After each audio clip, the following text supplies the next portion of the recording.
we are good. All right, 3, 2. Good evening,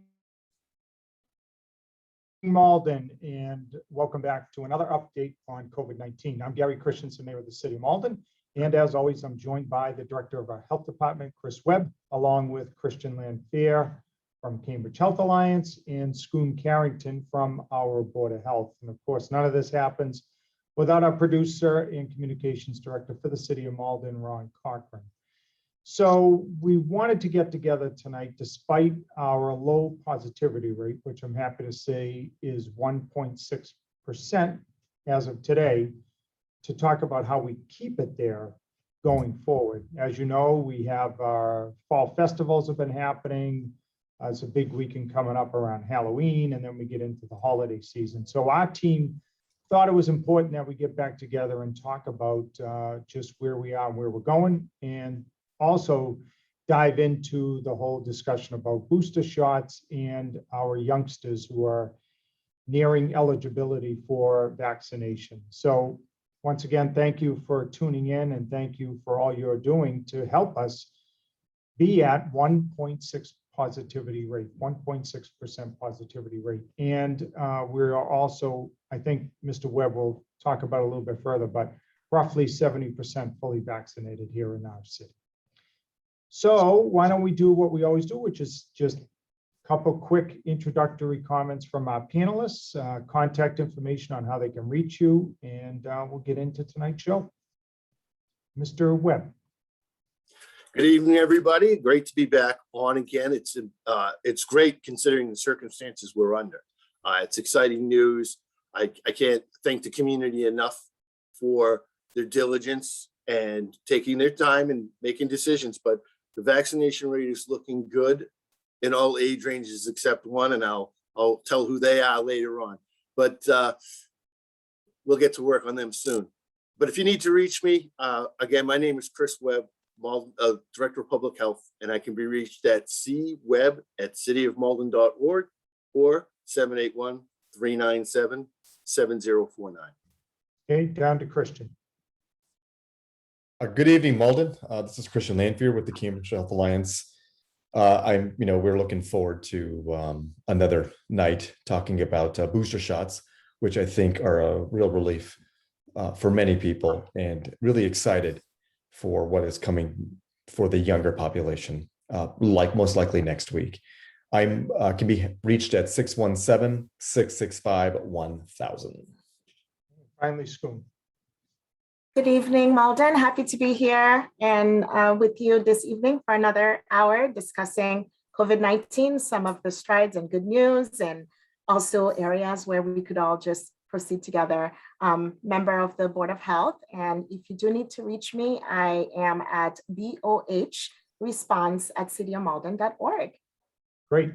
So today is Wednesday, October 27th, 2021. We think we'll be back one more time before Thanksgiving, but that will all be driven by what's going on. But for now, let's get into this evening's show. And the first question that has been on the minds of our residents is, are people considered fully vaccinated without the booster? I guess, in other words, what if someone does not get the booster? Let's start with you, Mr. Webb. You're absolutely considered fully vaccinated. What the difference is that depending on when you were vaccinated, how far out you are from that date, all of the vaccines wane some. So depending on the time between your second dose of that, the 2-week period after your second dose, from that point forward, will be determining whether you will want to get a booster when you're eligible. All right. Anybody else want to add to that? Otherwise, we have a long list of questions here. Let's see. Christian, is the booster shot free? So just like the primary series vaccines, the booster has been paid for by the American taxpayer. So it is, the shot itself is free. There should be no cost to anyone.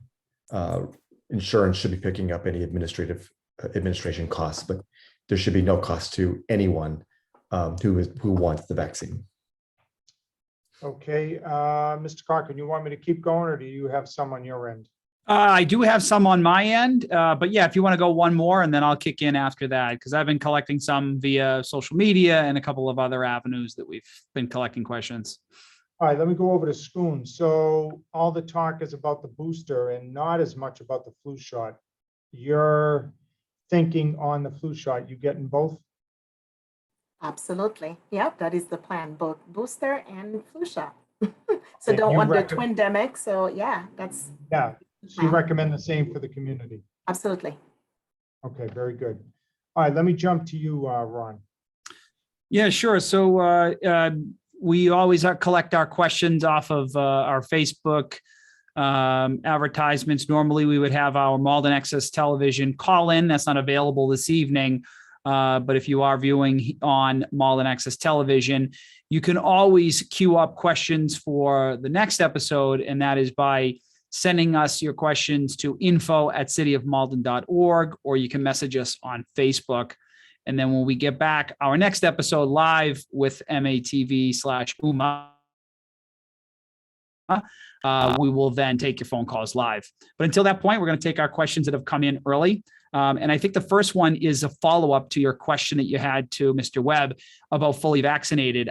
I did hear the answer that you are considered fully vaccinated, but there was one question, because I think folks are seeing the writing on the wall because of some things that have happened internationally. Most specifically, I think Israel was making a move towards having the booster be considered fully vaccinated and not just the 2 jabs. So just looking to see if that's something that can be expected stateside. I think we'll go to Chris first on this one. My guess would be no. I think what we've been talking about this all along. I think the next logical step for the United States is going to be a COVID flu vaccine every year. And, there's already a COVID flu combination that's under review at the FDA. So I think next year, that's what you'll see. Instead of having maybe 3 of the flu and the influenza viruses in the vaccine, it'll be 2 of the most prominent and a COVID, and you'll be protected yet again. What the immunity level will be will always be determined on when you were last inoculated. So. Okay, and we'll go down to Christian. So I'm going to agree with Chris. I'm going to take a little bit of a different stance on it. I think that the United States will not consider the booster to be fully immunized.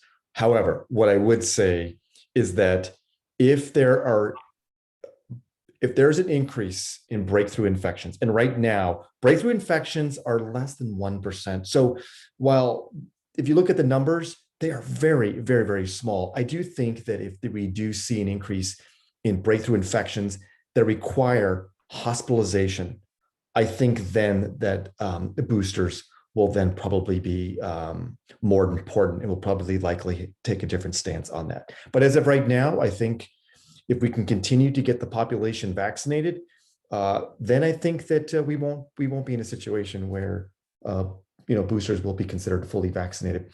Another area I'll agree with Chris on is I think that COVID/flu vaccines will be something that'll be done on an annual basis. And I think that it's important that for people to remember that H1N1 from 2009 is still administered every year as part of the flu vaccine series. So I anticipate this will be something that we will be doing down the road for a series of years. And finally, Scune, if you have anything to add. No, I think I agree with both. I think it has to do with how much immunity that you do have. The vaccines are working. They're doing, they're putting you at like 90% or so immunity, 90 plus, especially with the 2 mRNA vaccines. So I think with the booster, it'll be additional based on how much time has passed in between both sets that you've already gotten. But I think the 2 dosage, I don't envision them making booster being fully vaccinated and redefining that. So agree with both Chris and Christian. Okay, very good. Ron, let me jump back because Chris just reminded me. So eventually you think we'll see a potential combined flu COVID shot. But for now, when people are booking their booster shot, are they also booking the flu shot at the same time as it relates to a city clinic? Yeah, yes, and they can do the same with CVS and Walgreens. The CHA clinics are going to do the same thing. Had a nice conversation with Jamila today. So be prepared, to get everything done. If you haven't had a chance, we'd like to call them catch-up clinics.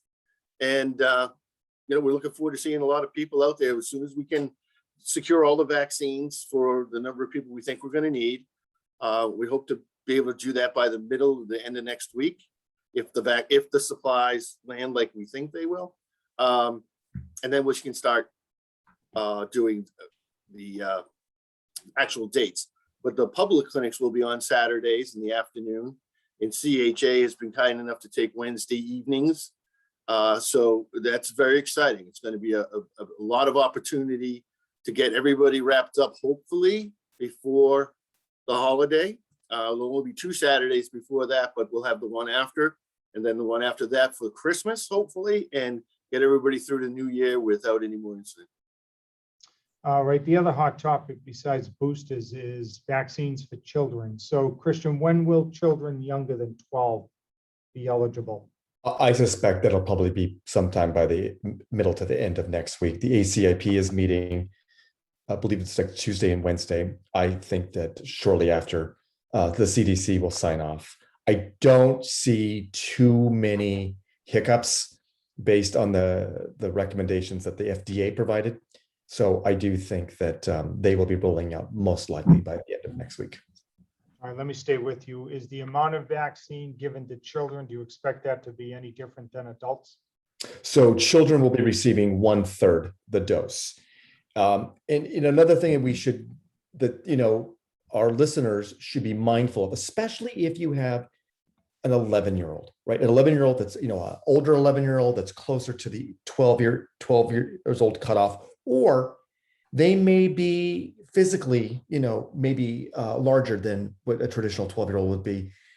The requirement is there's still a cutoff. If the child at the time of vaccination is still 11 years old, they will receive the dose for children between 5 and 11 years old. Okay, Scune, a question that used to come up when we were working with our adult population is, hey, I got COVID, I recovered, should I get the shot? The same question now is coming up for children. So if I have a child who had COVID, recovered pretty well, should they get the shot when it becomes available? They absolutely should. Yeah. So you hear all these conversation around, the natural immunity and whether or not I should consider it. Again, trust the science. And I would also, I'll end up kicking it back to Christian as well and defer to him on that, but definitely they should. And the best practice is to talk to the pediatrician and also get their recommendation if they're not sure, rather than get their information where it may not be necessarily correct. Okay, Chris, another one that's going to come your way, I'll just give it to you now, is children get a lot more shots than some of us adults because of the requirements of school, and they're just starting up. That's another question that families are asking. We have all these other shots in our children. Are we pretty near certain that COVID's compatible? Yes, they're in every pool of people, there will be people who have reactions, even allergic reactions. It's almost impossible to know what type of person, immunologically speaking, you're looking for.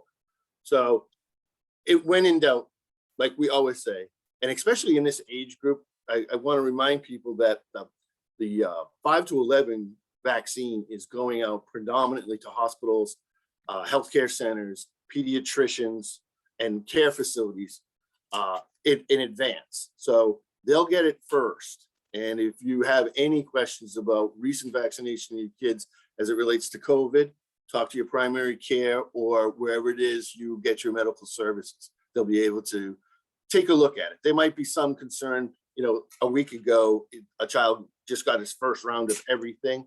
Maybe it's not the best time. Let him, him or her settle down, check their system, make sure they recover well from that.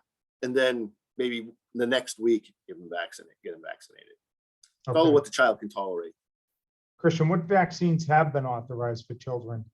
So children right now, next week, the FDA took up the Pfizer application. Moderna, and this has nothing to do with one over the other. It's just simply how the applications got put in with the FDA, which is how they've been going.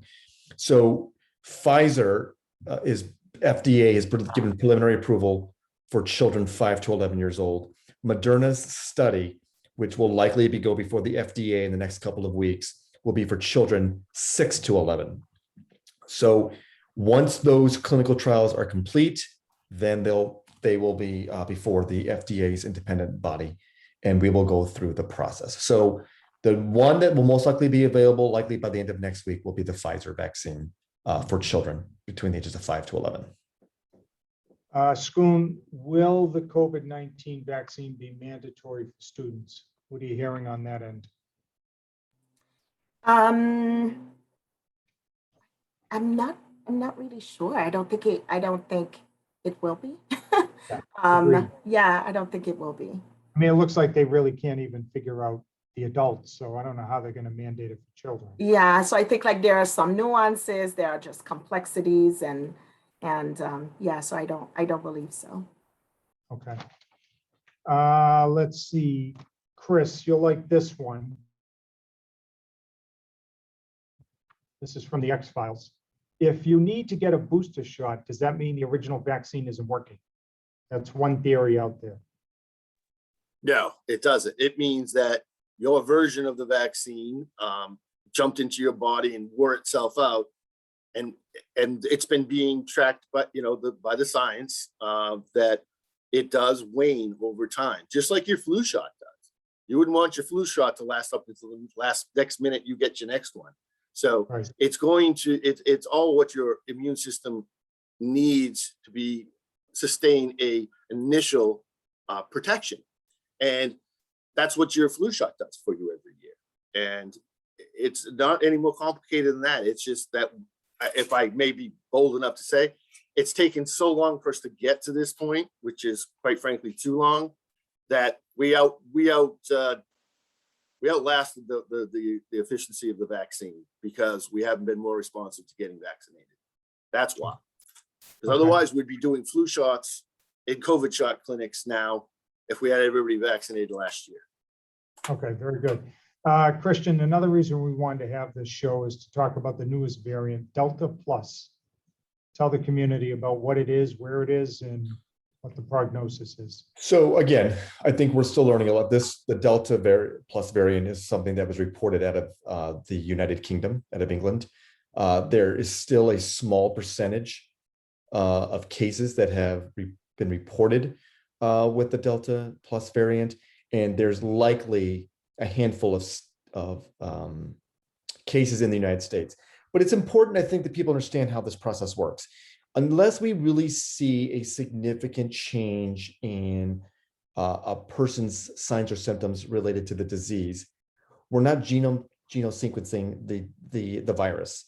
And so there could be other variants out there. But unless there is a change in the clinical presentation that the patient presents with, there doesn't seem to be any real need to do any genome sequencing on these various viruses. Otherwise, we would be doing this on everybody and it'd be astronomical. So there are more likely other variants out there. I think at the current moment, the Delta Plus variant has not really become an alarming concern, but it is something that needs to be watched. And it's similar to, I think, what happened with the Delta variant. I think it was watched. I think we were a little too slow on it. And obviously it moved quite rapidly. It was highly virulent. So it's something that we need to watch. I think that the CDC has certainly learned a lot about how we manage variants moving forward, but it is something that is out there. Does testing detect these variants?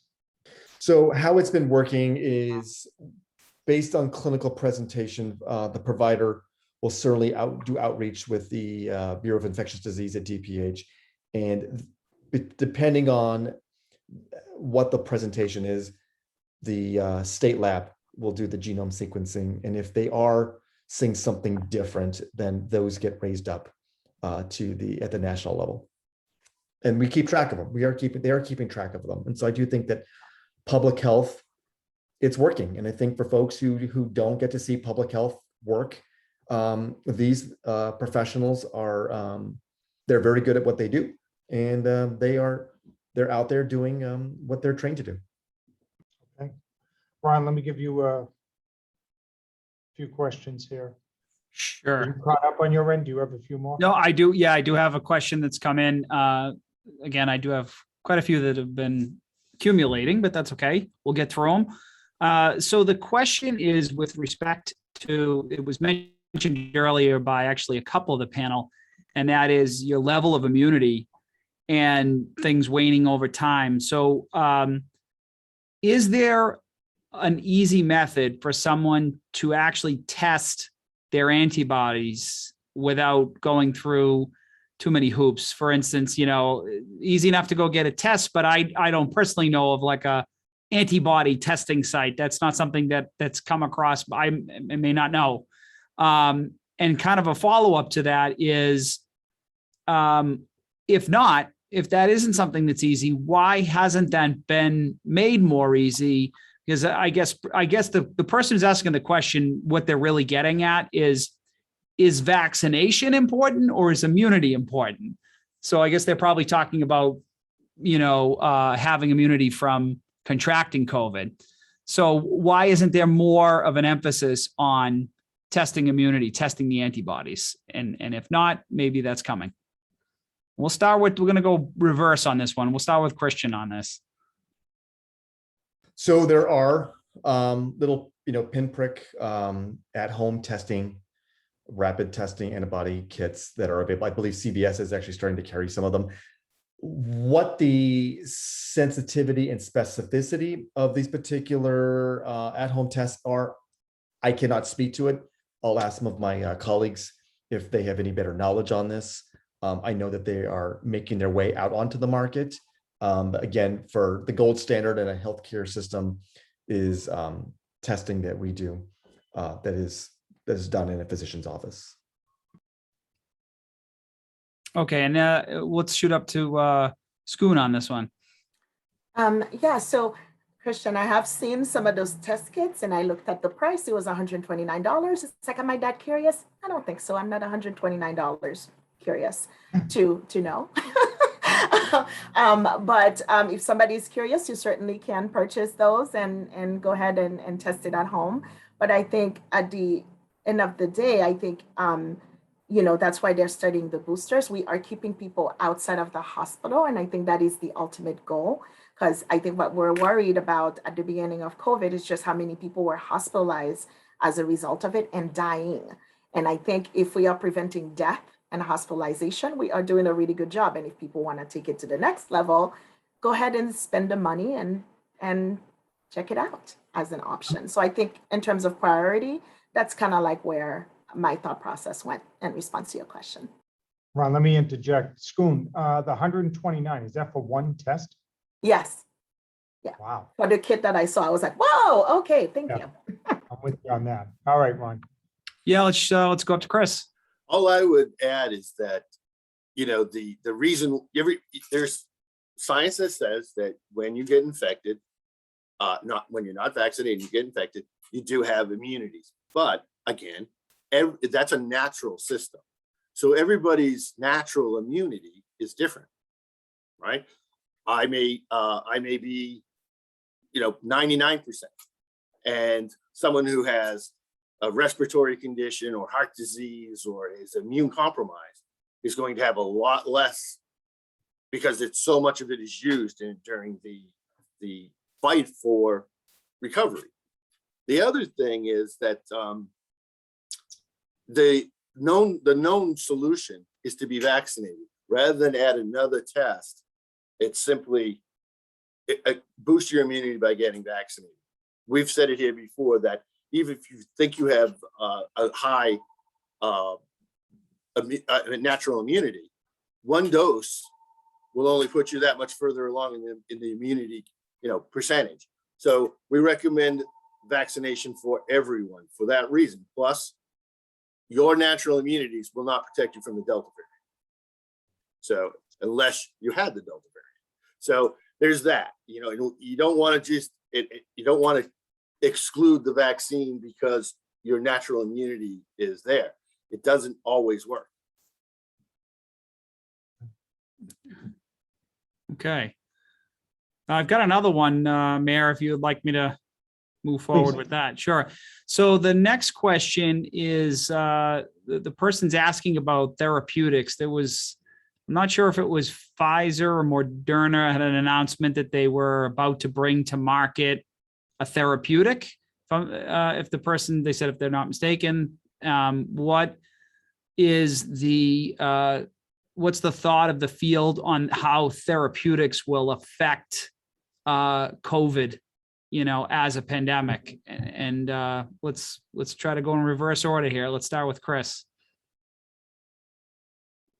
I read a little bit about this today. There's a lot of new stuff coming out on it. It is Pfizer. It is a pill form. It's very exciting because what they've done is they've given it to an international body. That international body then gets to license it to other countries. And as that happens, the price of manufacturing drops. They think that they can get it from, I think right now it's $195 a dose. They can get it down to $10 a dose so that they can send it to India and Pakistan, where the population is huge, and trying to vaccinate everybody is probably impossible, right? So, or the Sudan, where they don't have the economy to pay for the support you need. All you now have to do is put someone's mailing address on an envelope, drop it at their house, and have them take the pill. What they're not sure of yet is how long or how much a percentage of protection you get. It will keep you from getting really sick. They think it may keep you out of the hospital, and they're not sure it will keep you from severe disease. So they're still testing it, but it's in for initial approval, for emergency approval, and then it will be on to the international body.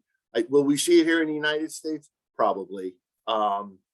Probably it may be the alternative to a COVID shot next year. You may be able to, you know, go to the pharmacy and get a pill. So would this be the equivalent of like a Z-Pack, for instance, for the flu? It's similar. They don't have, I haven't seen you know, how it lays out. Is it a 4-dose thing or is it 2-dose? They haven't said that yet. All they have said is that it is in pill form. All right, let's go down to Scune.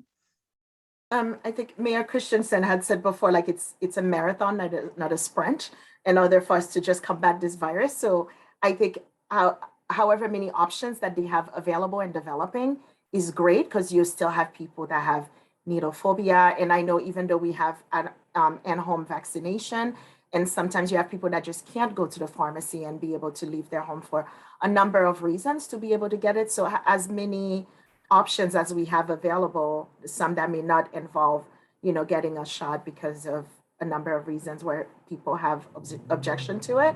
If they do have it with therapeutics, even better for like access and making it available for more people. So I think, yeah, I'm looking forward to like the next steps as we get much closer to like the market, but I am glad that the conversation is happening and encouraged by it. Thank you. And Christian? You know, I would just say that, you know, we have learned a lot with the monoclonal antibodies through the injection and infusions, which are very expensive over, you know, through the EUAs. So I think what both Scune and Chris have spoken about, I think it's very exciting. I think it's exciting that these are in the pipeline. They're likely to be out on the market soon. They'll be more affordable. I think it'll be easier for people. And I think more people have access to it, when I think we all benefit when it's all said and done. All right, we'll kick it back your way now, Mayor, and then I'll come back after. All right, very good. Let's make sure everybody knows, can you still spread COVID-19 after being vaccinated? Christian? So yes, I think we really need to help people understand is that these vaccines are designed to keep people out of the hospital. They're designed to keep people from getting sick and getting into an ICU or hospitalization. They're not a cure. This is a preventative vaccine, much like how every other vaccine works. So it is still possible to be vaccinated, have COVID, and spread COVID, which is why we still need to adhere to social distancing and masking as much as possible until we can get to a point where there is really no other opportunity or fewer opportunities for this virus to replicate, and so that we can all return to normal much sooner. Chris, I get vaccinated, then I get COVID. Should I still get the booster?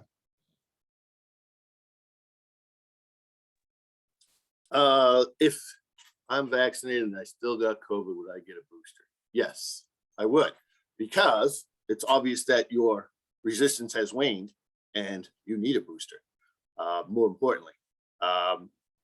But there are other mitigating factors there. So on this type of answer, I like to say, if before you do it, if you are immune compromised in any way, speak to your physician before you do so.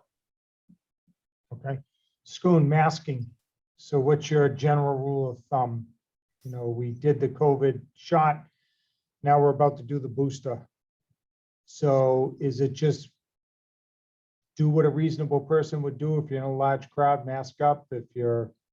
What's your general thinking? So I happen to love masks. I have like a collection of them at this point, different colors. They match my outfit. They do a number of things. Like I just wear different ones everywhere, and then I have some backup ones in my car. So it's become a mask culture for me.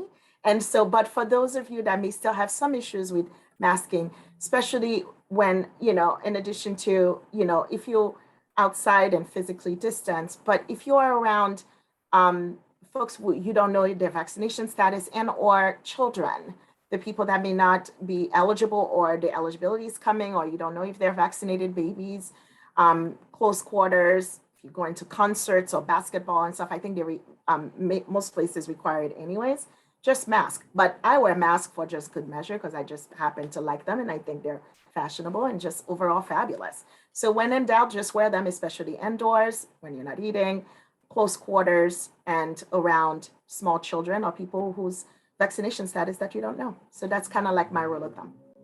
Scune, and I presume within that collection of yours is the City of Malden face mask? That's one I don't have yet. So I would Okay. like to add the City of Malden face masks to my collection. We may have a few of those available for you, Scune.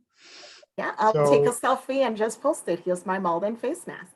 All right, we'll make a note on that.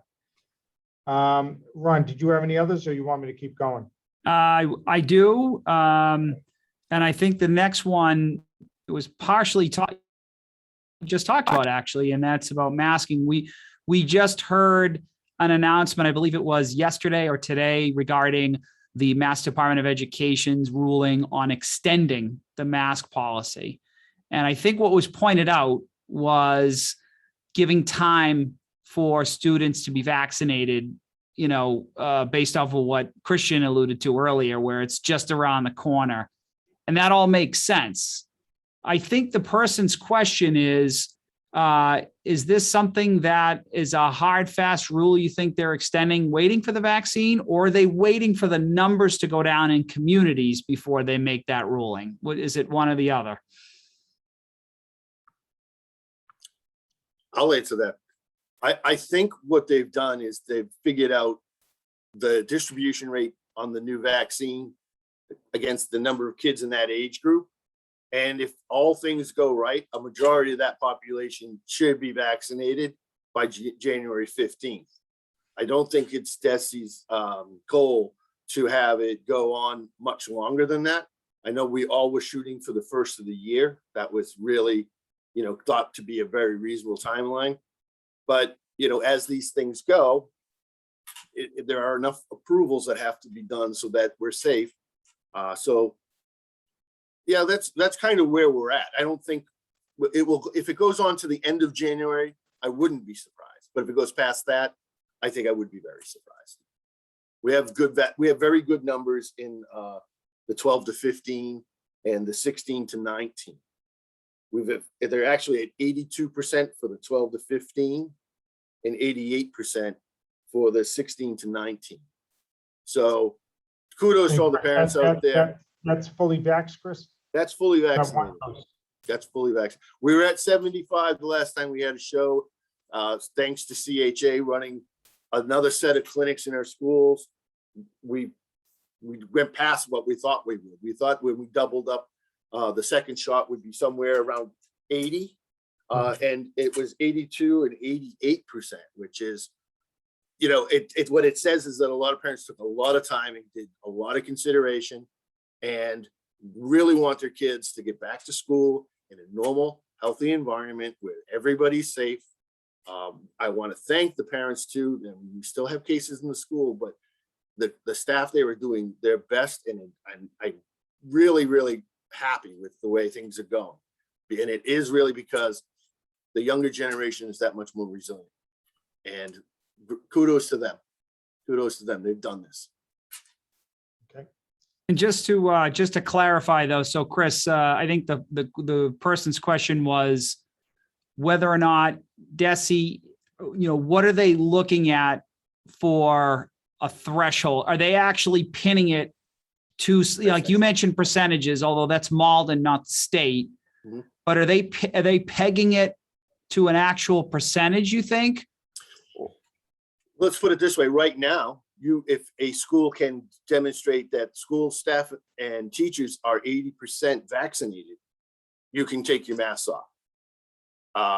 I've had recent conversations with the superintendent. We were thinking about trying to get a sense from all the staff as to how much information they're willing to give up, and maybe start having a little contest to see if we can get who gets to 80 and their masks off first. So yes, they fully expect that by January 15th, across the state, that they'll be at or close to 80% vaccination rate in their schools. Of course, anybody who is below, so you're falling at 65%, you're not going to get your mask, off. You're going to get more resources, and you're going to hopefully get more people vaccinated or other precautions put in place. Okay. One thing you should make clear, Ron, people watching this show are convinced by the three of you on getting their booster shot. Where do they go? Right now, if they go to bed, wake up tomorrow, they want to get it. Christian, Chris, who are they calling to get it? Well, if they're eligible, keep in mind, you still have to be eligible. And to be eligible, can you go over that criteria Yeah, again? I made sure I brought it up so I could read it to you. Anybody over the age of 65 or older, anyone 18 years of age who lives in a long-term care setting, has an underlying medical condition, or lives in or works in a high-risk setting is eligible now. So it is not open to everyone. Okay. It is very specific. And it may get to a point where they hold off on certain age groups because of the way the age groups were vaccinated. So there's a little give and take in there. I think as soon as they're approved fully, you'll see it go across the board, and it'll be just like it is now. Go anywhere you want and get it done. Chris, for those who fit this criteria, where would they go tomorrow to get it? Tomorrow, their primary care physician, CVS, Walgreens. I was in our Walgreens the other day. They were very busy. CHA has also been very busy. The Minute Clinic has done a lot of work around that. So there's any one of those resources, and we're lucky to have a lot of CVSs and Walgreens.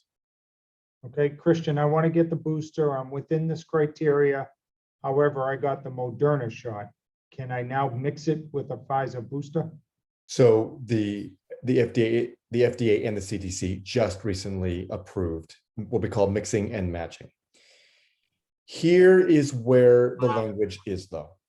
And I think that there is, it's open for interpretation.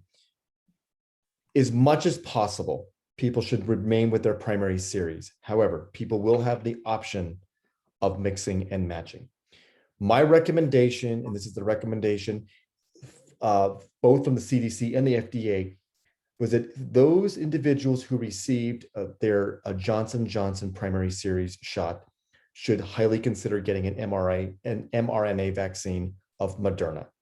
The clinical trials were there is no dispute about the efficacy of the Johnson & Johnson primary series and a Moderna, a booster shot. It is incredible the amount of antibodies that the body was able to reproduce with that combination. So people will have an opportunity to mix and match. I do think that is still something that they should have a conversation with their doctor about if there are questions related to it. But with Johnson & Johnson, it is highly recommended that they get a booster of Moderna. All right, Scune, we asked who could get a booster, where they could get a booster, what the criteria is. You're the owner of Walgreens. I come in tomorrow. Are you asking for my vaccine card to get the booster? This is something that Chris and I talked about today. How do you know? I believe that they have a registration process, and part of the registration process before they could administer it is to ask you which series that you need to be part of. And especially, it's not risky, but they need to make sure they give you the right one and give you the right options, because now you could mix and match with some of the options that Christian so eloquently just went over. And so they have a registration process. Even if you don't have the card, it's more prudent to have the card with you, but I believe they will ask you what was the one that you got, so that way they would ensure you have the correct one. Yeah, it can be looked up as well. If you can't remember, before you go to whomever you choose, talk to whoever you did get vaccinated from, and they will be able to look up your vaccine information with your name and date of birth. That's all they need. Okay, back to the studio, Ron. Yeah, sure thing. So running down our list of questions, I think there's folks that are asking more and more about the timeline of when folks can be considered to be waning. I know we've talked about that quite a bit. Is this something that can actually be quantified at this moment, or is that something that's still being studied and then issued? Is it kind of a moving target? So, whether or not somebody's eligible as opposed to when they're actually told, I think it all ties in, right? No one's going to go out and pay $120 and say, how many black lines did I get on this test? And, should I go for a booster, right? That doesn't seem plausible at scale. So I think this person's question is, how close are we to actually getting a timeline, a time frame of when, their immunity is waning from all three courses? Were you starting with, Ron? Yeah, I guess I forgot to ask who to ask the question of. Let's go down to Christian first. So I think what's important is that what the clinical trials showed is that even after 6 months and even after 8 months, these mRNA vaccines have shown to be still very, very effective. And so we should try to be careful of putting too many timelines on when boosters are needed, because I think each and every one of us is very, very different.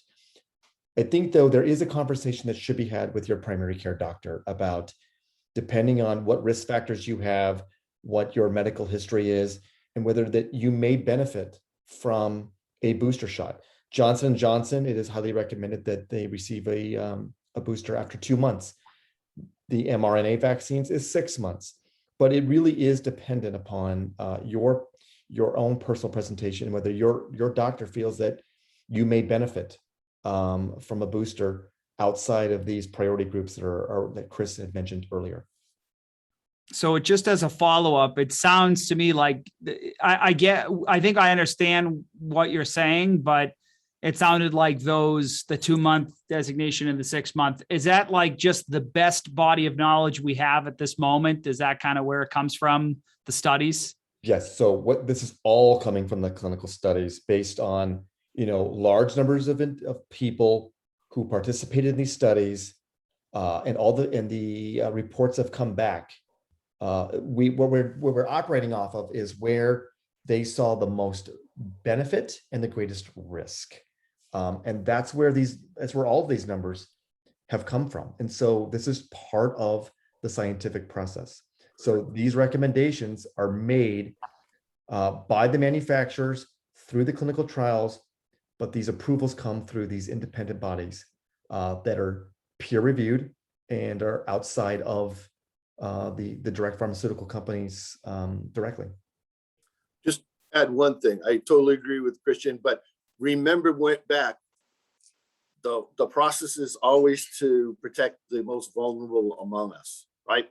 So as you remember, when we started this, we didn't start with babies. We started with our elderly. And that's exactly how this process is going, only because it's scale, right? There's more of them and us than there are the smaller kids, and the smaller kids have better resistance.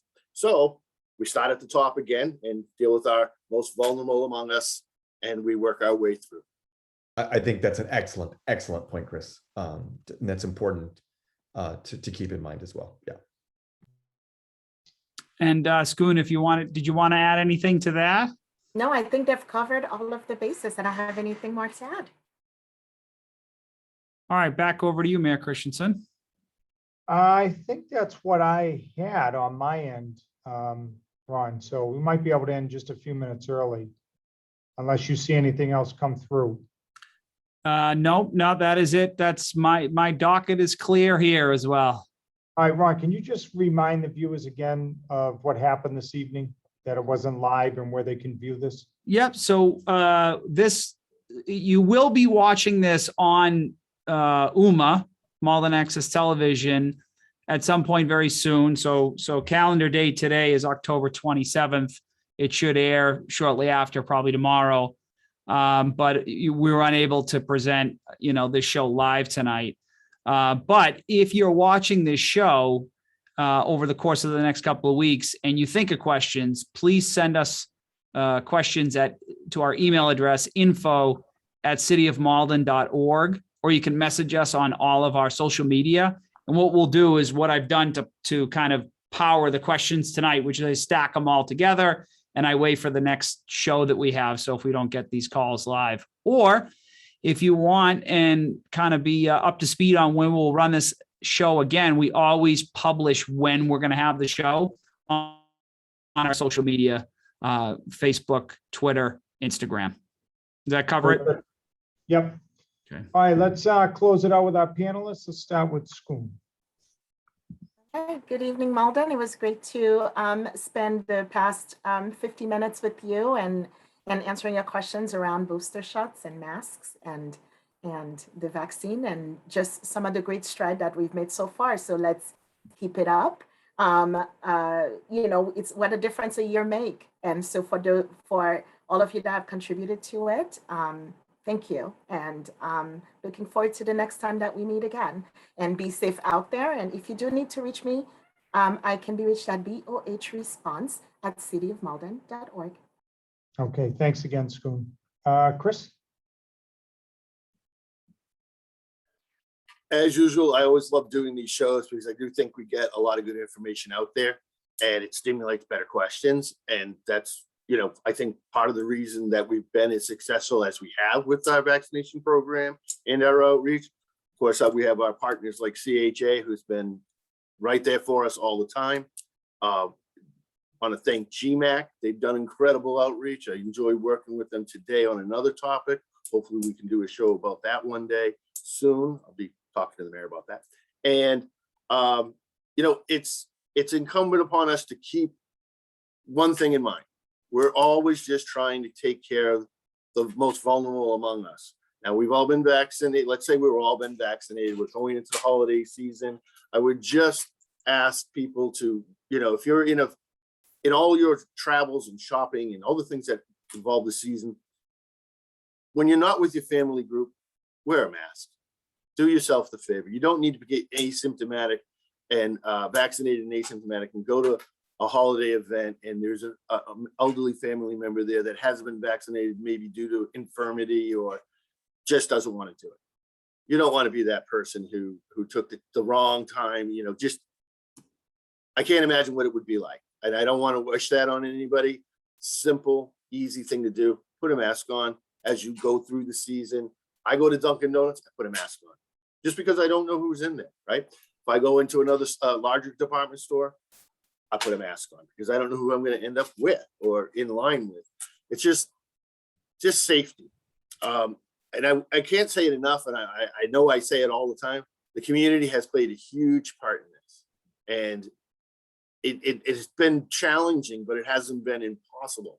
And it really fell into all the work that we had been training for all these years.